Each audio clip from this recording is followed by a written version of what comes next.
欢迎来到热点新闻频道，请订阅并关注以获取最新资讯。片场不爱热闹的他，为何被称老干部？在很多剧组花絮和路透中，总能看到一种很有意思的对比：有人在片场休息时热闹聊天，活跃气氛；有人则安静坐在一旁，低头翻剧本，反复默词，独自整理情绪。程毅常常被工作人员提到的，正是后面这一种状态。也正因为如此，他在片场被不少人半开玩笑地称为老干部。这个称呼听起来带点反差感，却恰恰概括了他一贯的工作风格：稳静、专注、自律。所谓老干部模式，并不是指年龄或外形，而是一种做事方式与职业气质。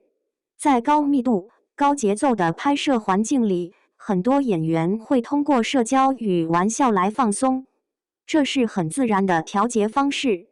但程毅更习惯把空档时间留给角色，他不太依赖外界的热闹来缓解压力，而是主动为自己保留一个相对安静的空间，用来回看剧本、拆解情绪、确认表演细节。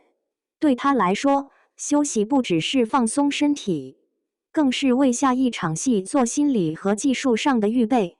不少合作过的工作人员都提到，他在现场的一个显著特点是降噪感很强，情绪起伏不大，状态相对稳定，不容易被外界节奏带乱。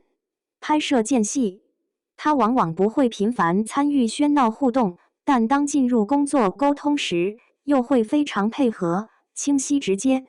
这种低外放、高专注的节奏，让整个合作过程变得顺畅而可预期。对剧组来说，一个稳定输出、准备充分的演员，本身就是效率与质量的双重保障。老干部感的另一层含义是自我管理能力强，包括时间观念、台词准备、动作走位、情绪衔接等方面，他通常都会提前做足功课，而不是把压力全部留到现场临时处理。很多戏的完成度其实取决于镜头之外的准备程度。比如一段情绪戏，他会先把人物动机拆开，明确情绪转折点，长台词会按情感节拍重新分段，找到呼吸与重音位置。对手戏也会提前预想对方节奏，从而调整自己的反应层次。正因为前期准备细致，真正开拍时反而更放松、更流畅。这种把碎片时间不断转化为角色时间的习惯，是他被称为老干部的重要原因之一。别人用来闲聊的10分钟，他可能在顺词；别人刷手机的空档，他在做情绪预热。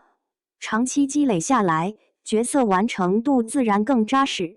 观众看到的是镜头里的自然与细腻，但支撑这种自然感的，往往是大量安静而重复的打磨过程。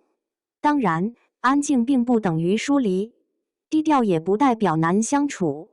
从不少合作反馈来看，他属于社交频率不高，但合作质量很高的类型。不一定是气氛担当，但往往是执行力担当。需要配合时非常到位，需要沟通时也很直接清楚，只是把无效社交降到较低。这种有分寸感的相处方式，在长期剧组合作中反而更容易建立信任。在当下的行业环境里，演员面临的外界干扰越来越多，话题、热搜、短视频、曝光度，很容易不断分散注意力。而老干部式的工作习惯，本质上是一种抗干扰能力，把重心牢牢放在角色与作品本身。它不一定最吸睛，却往往最耐久。很多能够长期稳定输出的演员，背后都有类似的共通点：生活相对简单，工作高度专注，把复杂留给角色，把秩序留给自己。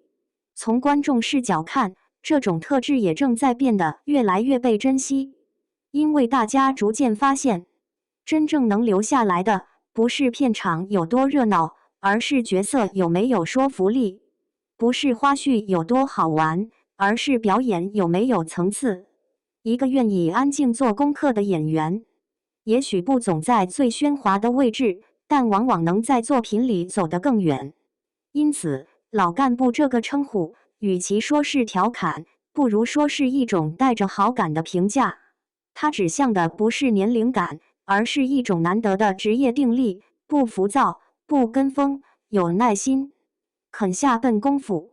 在热闹与流量之外，依然愿意为表演保留一块安静之地。对演员而言，真正的分量从来不是声音大小，而是沉淀厚度。能在喧闹环境中守住专注，在高压节奏里保持稳定，本身就是一种专业能力。诚意的老干部模式，某种程度上正是这种能力的外在呈现：不张扬却可靠，不喧哗却有力量。